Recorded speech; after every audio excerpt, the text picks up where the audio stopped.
just like working with Robert today, you can see the difference now. For a few years ago, I think with MMA fighters' techniques, like Robert's technique is absolutely brilliant. The timing of his punches is great.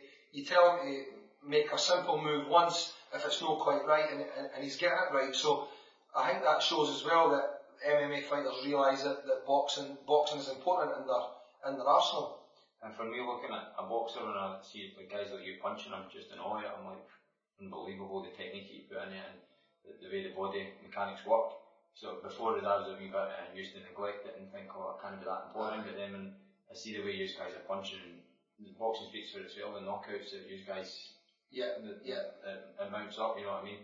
And it's just, I'm trying to capitalise on that, and then I realise how important the techniques are, rather than just going out there and trying muscle punches, you know, the techniques, fundamentals. Well, for me as well, I was thinking along the lines of how you can hit somebody without anything else coming back at you along the lines of MMA, because of course you didn't just need to worry about somebody's hands, you need to worry about their takedowns and their kicking, and Robert showed me a few things in the ring that made me realise that, because I was thinking at first when we first got in there and started working on the pads, I'm thinking for a boxing point of view alone, until Robert showed me that if I overreached in a certain fashion I could get a kick in the leg, which hurt really bad, and he tapped me. And then on another occasion he kicked me in the stomach and when I wasn't prepared for it.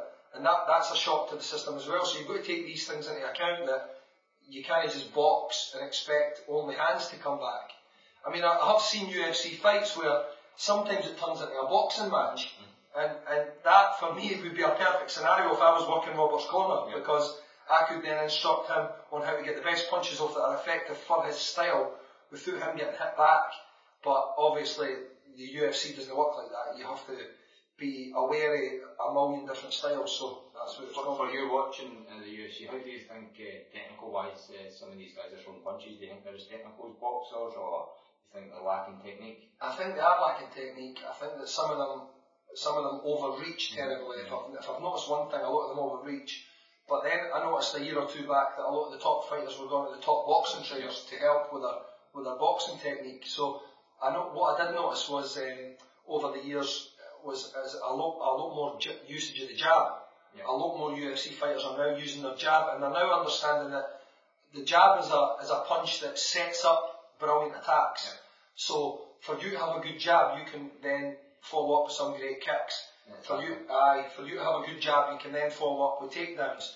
It's the same in boxing. A jab sets everything else up, and if you've got a good jab, you're 30% ahead of your opponent if he's not got a good jab. So for you to use your jab, and like I've seen UFC fighters use their jab, and BJ Penn had a good jab as well.